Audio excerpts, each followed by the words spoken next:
Welcome back to Sunday Vibes 1 and it's me, Chris and Pat back in the pub to answer your pressing questions. The first one was sent in by Zach Kingdom and he says, who will be the biggest bargain buy this summer? Hamill, why don't you lead us off? Yeah, let's get this show on the road. Feel like I'm about to have a migraine, so this could be a vintage performance from me. Let's start at the back. Two goalkeepers that I've talked about in the past. There's Radu at Genoa. They've just signed him from Inter for 12 million euros. I think that is an absolute bargain. Couldn't really displace Samir Handanovic at his parent club. And he was just vital for Genoa last campaign in a team where they basically couldn't pass the ball, had to deploy a deep block every single game. He was finding his man, I think, around 8 times a game, with a long pass that is, and completing in the region of 26 passes, which is better than Ederson. So one of the Rossa Blues' best passers was in goal. And I think he was making about 3.2 saves per 90, which is on a par with David De Gea. So at 12 million euros, Joseph, an absolute bloody snip. Just wanted to shout him out. And while we're on the subject of goalkeepers in Italy, I always gravitate towards Serie A when you're thinking who is going to be the next big goalkeeper. I seem to produce a lot, don't they? Alessio Cragno at Cagliari. Pretty much a one-man band, Cagliari, this campaign. 8 Man of the Match awards, only bested by Cristiano Ronaldo in Serie A this season.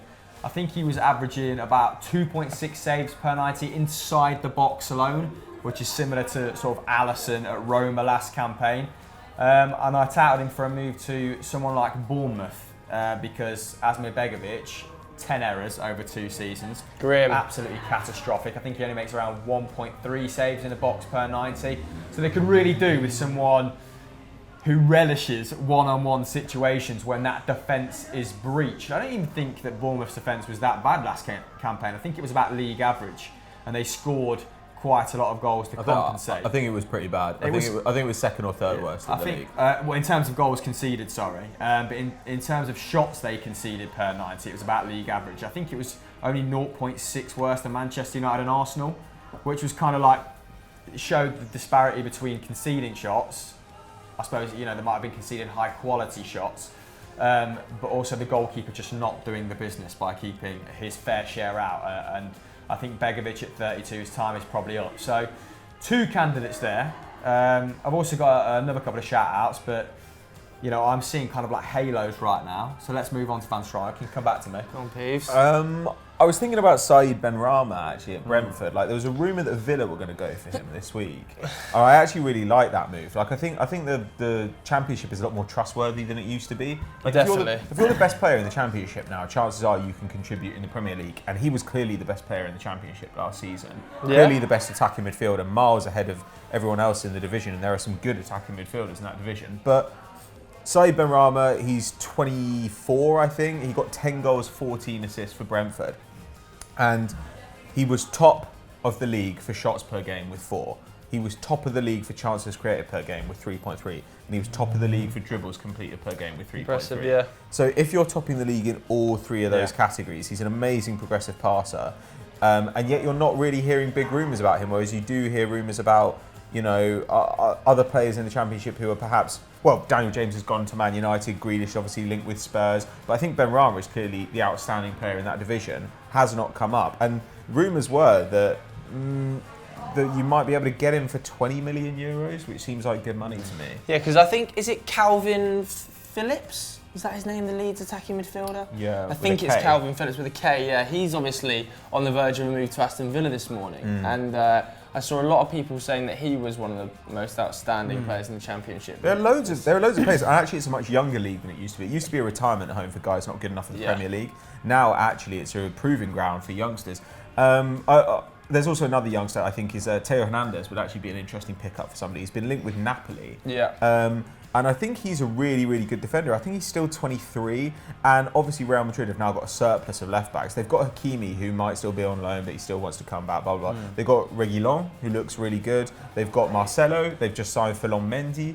But Theo Hernandez, last season, out on loan, he put up like 1.9 dribbles a game, which was his lowest in 3 years. And I still had it as 3rd among under 24 fullbacks in Europe. and a chance created per game, wins possession 4 times. When he makes a tackle, he gets the ball 77% of the time, which actually is a lot higher than it sounds. Linked with the move back to Atleti. Yeah, I mean, I'm not really sure that I see that one panning out, but because they were furious when he left. But I think something like Napoli would be a really interesting move if you can't rely on Goulam's fitness, and Mario Rui looks like he's not going to be the long-term solution. Yeah, apparently Reguilon's biggest problem, according to Sport, I was reading this morning, is that he doesn't get on with Lucas Zidane. Like, he has personal problems with Lucas Zidane, which could very well be just bullshit Spanish paper talk. But he played in the Lopetegui, sort of had his breakout season. I think 13 starts this campaign, a couple of assists, and then all of a sudden found himself in the cold, didn't he, when Zidane returned. Had a really good season. So there may well be something to that. And I think, with Hakimi coming back, with Furlong Mendy, going to the club, I think that was confirmed this morning, so Thursday. Reguilon could be a €20 million pickup, can't they? Yeah, definitely at least one of those left backs is going to leave. They're not going to keep 2 left backs, and they're going to need... I think they're more likely to keep Reguilon than they are to keep Theo Hernandez, though. I think they decided Theo Hernandez wasn't good enough pretty much immediately. What, after his kickups? After his unveiling? They gave him one season, made a mistake. Well, I think that Reguilon they're much more likely to keep hold of, but probably it comes down to who offers more money. They might sell them both. Do they need, because obviously, like you said, they've already got Hakimi to come back eventually. Do they really need that fourth option? Hakimi is a right this whole situation. Marcelo's fine. Probably doesn't I'm mind. sure he's fine. He's still going to play Champions League games. And Zidane is probably going to favour him initially, at least, I would imagine. And Furlong Mendy will be slowly blooded into the club. I think Marcelo will still be Zidane's go-to left back. And Hakimi is crazy young. We say they've still got really good fullbacks, and they do. Odriozola is great. Carvajal's still there, but Carvajal's 27 and is quite injury prone. It's not necessarily, a super long period of time before Hakimi could get a shot at right back at Real Madrid, which is ultimately where he wants to play. Yeah, I think going into this, just to move away from Spain quickly, I think Julian Brandt, probably everybody was saying, is an obvious bargain pickup at, what was he, 23 million euros, something like that, by Borussia Dortmund, who are a direct rival at this stage, or not maybe a little bit ahead of Bayer Leverkusen, but where Bayer Leverkusen are kind of aspiring to be anyway with that young crop, and obviously put up, I think, 18 goal involvements this year, which is the best, I believe, of his career so far. Interestingly enough as well, being played slightly more centrally by Peter Bosz, which do you think that's going to happen at Dortmund? Do you think he's going to get given that role? Because obviously he was kind of flying 8 under Peter Bosz, which would be exciting at Dortmund. Or do you think they've bought him as the sort of Pulisic man, or is that going to be Torgan Hazard? It's a difficult one. I just don't see him playing in that central midfield. That's the great thing about Dortmund, and the similarities at Leverkusen, isn't it? Particularly now under Bosz, is that attack is so fluid. Yeah. And I feel like the guys are kind of expected to play anywhere along the front 3 or 4, and he's certainly got the versatility to do that, hasn't he? Yeah, I was looking at the replacements that Leverkusen are thinking about bringing in, because obviously towards the back end of the season under Peter Bosz, they played a slightly strange, attacking midfield duo of Kai Havertz, who now doesn't seem like he's going to leave, probably going to end up staying at the club. He certainly won't contract qualify down for another bargain year. transfer either, would it? And Julian Brandt, and then Julian Brandt going out. Looks like it's going to bring Martin Ødegaard into the club. Ødegaard heavily linked with that move today. It will probably be either a 2-year loan, or might even be, in a similar way to Real Madrid did with Dani Carvajal, an initial sale with a buyback clause to Leverkusen, because they've dealt with them before and it obviously worked really well. That would be an exciting player to come in, I think, on a potential bargain. If they could get him for sort of 20 to 30 mil, even though you might end up losing him eventually, I think that'd be a great option for them as a replacement for Julian Brandt. Well, if we're sticking in Spain with sort of buyout clauses, then Pablo Sarabia definitely qualifies as someone who could be 18 million euros. Massive bargain. Yeah, 18 million release clause. He's been linked with Chelsea, but the transfer ban has been upheld as of this week, hasn't it? So it doesn't look like he's going to be a Pedro Willian replacement. Just huge creative numbers, contributing to massive amounts of goals and assists consistently for the last 3 or 4 years, isn't he? He's gone somewhat under the radar. And was the fulcrum of particularly Pablo Machin's attack. And he's kind of sustained his numbers towards the latter end of the campaign, when a lot of people sort of died off, didn't they? Dragged them through. I think 16-17 he put up like 18 goal involvements. Last season was like 14, so people were a little bit worried that he was falling off a little bit. And then this season, I think 25 goal involvements, and that 13 assists, 12 goals. Just incredibly consistent creator over 2 key passes. But I just feel like there aren't that many clubs that are looking for that Sarabia mould of player right now, especially Premier League clubs, because if they do lose Eriksen, Tottenham, I think they're probably more likely to replace him with Lo Celso and Ndombele than they are to go for a direct Eriksen replacement. Yeah, though I think Sarabia, he does play as a 10, but he actually played off the right more this season. Like he primarily played on the right, where it was him and Jesus Navas, like kind of doubling up on fullback. So I mean, he's quite versatile, but yeah, I mean, if he's not a priority, then don't go for him. But that would be a good move. I'm not sure it's a big club, you know, so I don't know if he'd be attracted by someone like Leverkusen. But if you are looking to replace an elite forward, then that's kind of where you might. What about Arsenal losing Ramsey? Like we talked about on this week's podcast, you don't want that direct replacement. Well, again, he's more of a wide player than he would be a Ramsey replacement. But yeah, Sarabia would be an absolutely great signing, especially if you're stuck for money. Bryce Mendes as well. Bryce Mendes had an amazing season. He's 21, 22. You know, like there are always these players who have these cheap buyout clauses. We've seen Pablo Fornals go for a bargain fee to West Ham. And last season that was Fabian Ruiz who went to Napoli. What do you make of that Fornals move? Because West Ham fans galore were messaging me and tweeting me saying that they were buzzing about it. It's an amazing signing. I mean, under Pellegrini, they've just made massive upgrades, and it feels like they've got a coherent transfer plan now, doesn't it? Transfer strategy. Like bringing in people like Felipe Anderson and Pablo Fornals in successive seasons would indicate that an element of kind of stats has bled into their... And it's a Diop. Their scouting. This is Diop, and he's been great for a couple of seasons. A lot of West Ham fans think he's kind of one of the best, you know, defenders they've had in the Premier League era. After 1 year. Yeah, but there's been there's other people across Europe, I think, who in terms of buyout clauses also deserve a special mention. So Cucurella has been bought by Eibar for 4 million. A lot of Barcelona fans think that they're going to buy him back. We've mentioned this in sort of other kind of episodes of the podcast and XIs, but Cucurella had a breakout season at Eibar on that left-hand side, kind of grew up in La Masia as a left back, but predominantly played as a left winger under Mendilibar. But he kind of put up solid defensive numbers, solid key passes, but given he was asked to play a position that was kind of completely alien to him on a really unfancied side, yeah, he did really well. He put in a man of match performance against Real Madrid, which really kind of brought him under he scored against Barca under the media spotlight. And he was great, at the return to the Camp Nou. But for 4 million, I think Eibar have made a really savvy purchase there. Is there any you can kind of think that really directly answer the question in terms of bargain transfer instead of potential bargain transfer? What moves have kind of already happened that you think?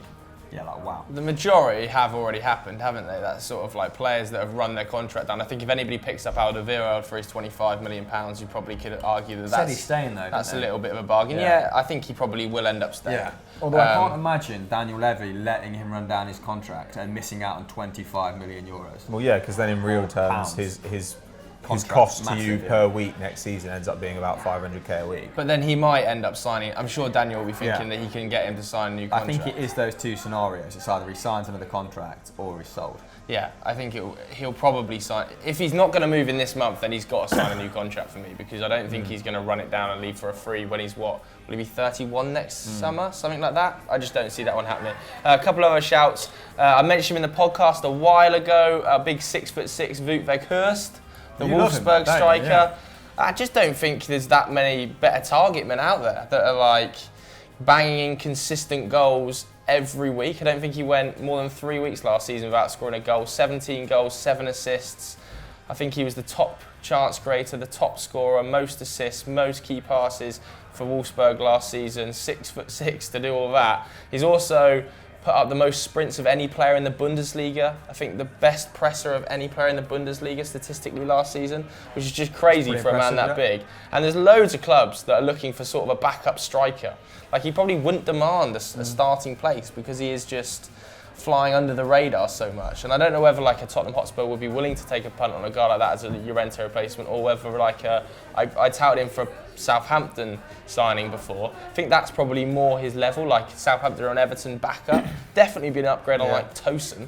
at Everton, in my Jesus, opinion. And he's got an 18 million euro buyout clause. So I think that's the sort of signing that a few clubs should probably be a bit smarter with. But most of the buyout clauses are well known now, like particularly across Spain. I think Thomas Partey could be a potential bargain at £40 million buyout clause. Yeah, that's really good. Really good all-round player. Really like him to play sort of midfield. Even Rodri at £60 million buyout clause. It's not a bargain, but I think it's market value. It's market value for a player I wonder like that. AC Milan will go back in for Stefano Sensi. They went in for him in January. This player at They are in Sassuolo. for him. They're trying to get him at the moment. Again. But Sassuolo want 25 million euros. I think that's probably fair considering the numbers he's put up. I think 2.4 key passes from the centre of midfield. Only 9 central midfielders in Europe have put up better figures than Stefano Sensi.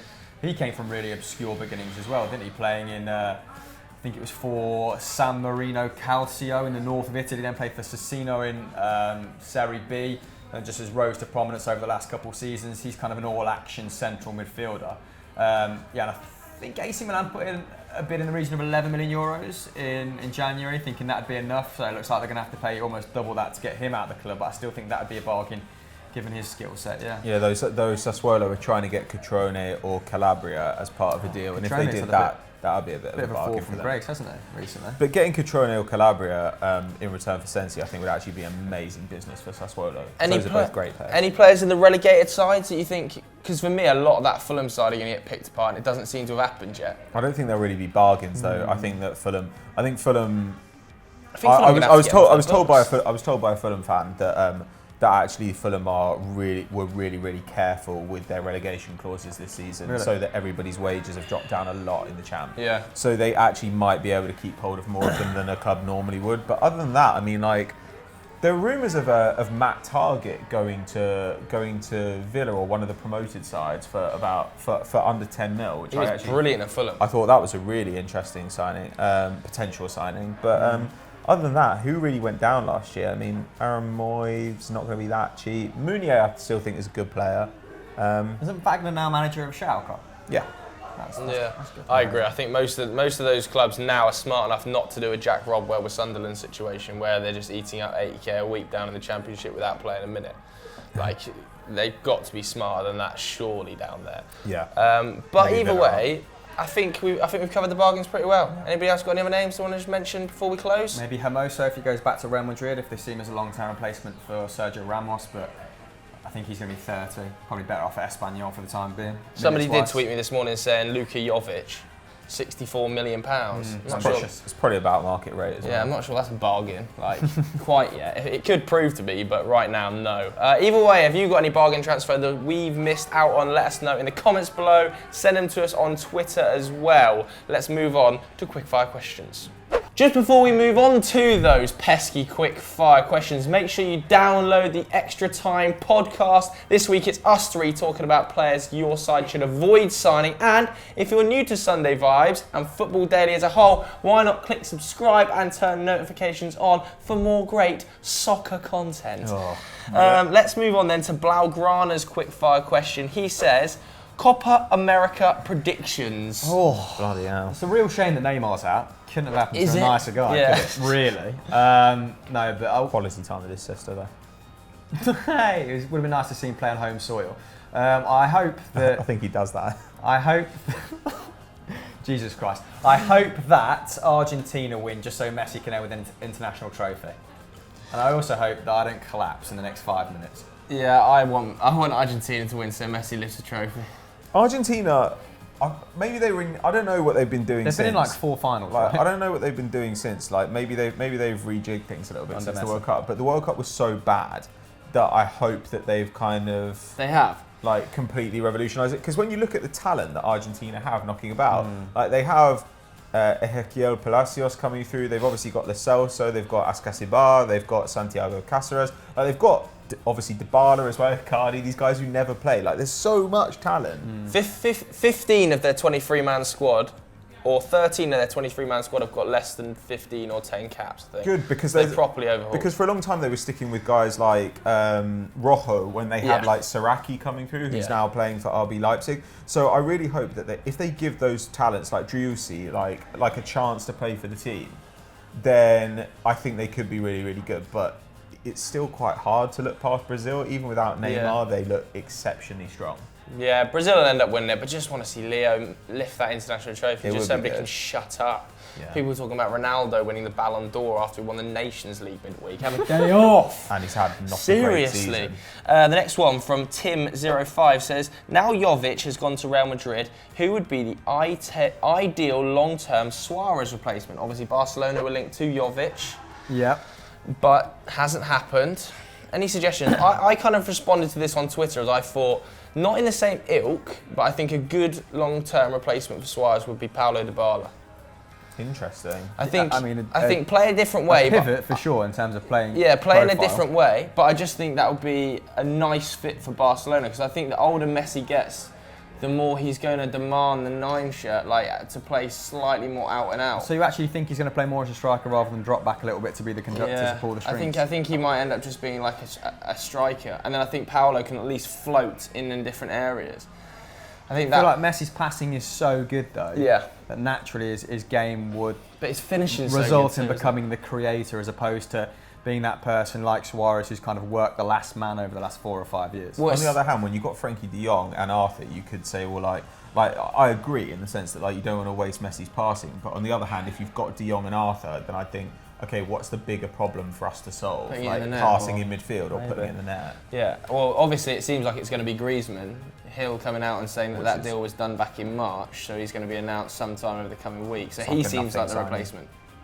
It's fine. I mean, the ideal person would obviously be Mbappe or Gabriel Jesus or someone like that. But I mean, but stylistically, this wouldn't be a long-term replacement. But they've been linked with Firmino and Lacazette. They obviously can't get Firmino because of that clause that Liverpool have put in where they have to pay an extra 100 mil if they buy a pair of them. But those guys actually make perfect sense. Like really hard-working, good in build-up play, like good goal scorers, but not like insanely prolific, especially not Firmino. Though Firmino's more of a physical presence. Like those guys, I think are actually really quite sensible stylistic choices. But in practice, I don't know, man. Like it's actually quite hard to see the ideal candidate knocking around. If I were them, I'd probably start taking gambles on young players out of South America and hope one of them turned into a star. Well, they've also been linked. There's a bit of I'll throw this one your way with Marcus Rashford over the last couple of weeks. Like quite heavily as well. Yeah, but I think they'd just have to pay over the odds to get him out of Manchester United. And Manchester United... Is he at that level, do you think? I mean, what did we say on the podcast yesterday? The only player under 21 to score 10 goals in Serie A, the Premier League and La Liga. So if they're looking for youngsters to take a gamble on, then yes, Marcus Rashford is worth it. But is he then worth the cash in return? Like, I think he's going to cost significantly more than even pursuing someone like Gabriel Jesus.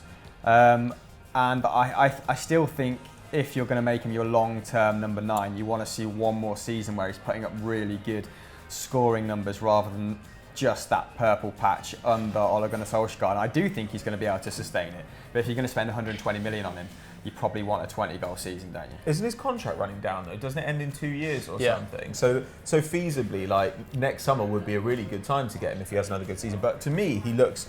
My only issue with him is his passing. Like Barcelona do tend to go for somebody who's like a really solid passer, and Rashford's kind of okay, like in that regard. Like, but I think quality-wise, he'll certainly be there. I think he had an amazing season in a ramshackle side. And I mean, the other guy who actually interesting would be stylistically kind of a good fit would be Sebastian Haller off Eintracht Frankfurt. An amazing passer, a really big physical target as well, a good goal scorer too, and just generally reliable. And he's still 24. I think he contributed to 2 more goals than Jovic, didn't he in total? Because he's a much better creator than Jovic, and his finishing might not be as deadly, but he's kind of had to change his game to facilitate Jovic always playing through the middle, and he was always really adept at creating space for Jovic, pulling players out wide.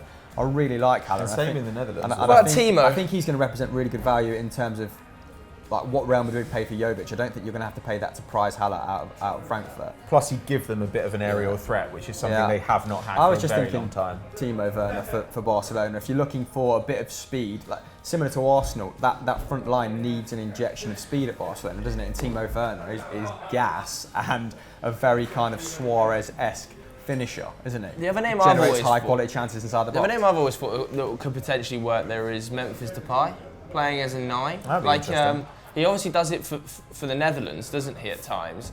And maybe not where he plays week in, week out. But I certainly think that's where I feel like that's where he wants to play. Like he wants to he be likes a that left-hand centre-forward. side, no? And then he likes to come in as a bit of a false nine. I don't know. He's got that attitude. Though. Like, Like, my issue with that though is a little bit like my issue with Dybala for them though. Like I love Dybala. Dybala would be amazing. He'd be a great signing if you can get him. You get him.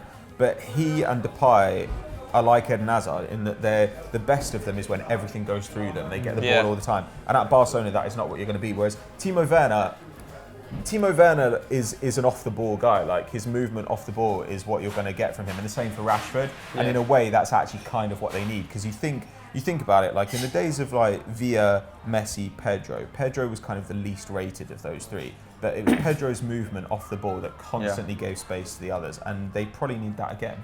I feel like a player like Memphis Depay might suffer the same fate as Coutinho at the moment, in that they can't really get a string of games in their favoured position. I mean, if Ousmane Dembele and Malcolm are supposed to be the future of the club in the wide positions, I know that Malcolm is kind of been in and out of the news that Malcolm's either, they're saving him for the long term or that they want to ship him out ASAP. Yeah. But I feel like they've got an abundance of wide talent who are all vying for the same position. So yeah, Memphis Depay probably wouldn't want to go there at the moment.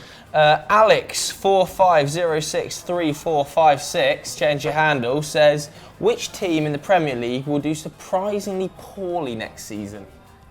Get your crystal balls out, lads. Now, obviously, the obvious candidates like Man United, Chelsea, so let's try and avoid those boys because I think Man United are going to probably still have a dodgy season. Chelsea, no Eden Hazard, likely to lose Sarri, likely to appoint Lampard, probably going to struggle somewhat too. A surprisingly Bournemouth will poor drop down, season. I think. Bournemouth had a really bad second half to the season. Their defence is not good. Their attack was good on the counter in the first half of the year. I don't think Jefferson Lerma is that great. He had a good kind of first 10 games and then really dropped off as well. Like, I think that squad has a ton of holes in it and they pretty much relied on the fact that they could counter-attack. If they, over the course of the season, teams wised up to that and they got worse and worse and worse. And I think unless they do some serious strengthening, Bournemouth will return to the edge of the relegation zone. I feel like Everton, similarly, are going to be able to not going to be able to sustain their levels that they produced in the second half of the season, where I think they kept 8 clean sheets in their last 11 games. If they don't make some transfers pretty quickly, because they're losing key players in the form of Kurt Zouma, aren't they? And obviously Phil Jagielka's gone, which leaves him with, I think, pretty much 2 centre-halves in Yerry Mina and Michael Keane. So yeah, they're losing Andre Gomez as well, aren't they? They look favourites to land him on a permanent for 30 million, but West Ham, of course, are coming in. There's going to be competitions for his signature. I think they'll get that. I think they'll get that over the line. Drive that price up. Yeah, I think that's going to be his favoured destination over West Ham. And of course, they've been linked with Roja from Espanyol as well. So let's see who they move for. But Everton are a couple of signings. They're kind of in the balance, aren't they? I think you'll see Burnley get relegated next season. I think Burnley probably one season too many. Like they flirted with it heavily this season, didn't they?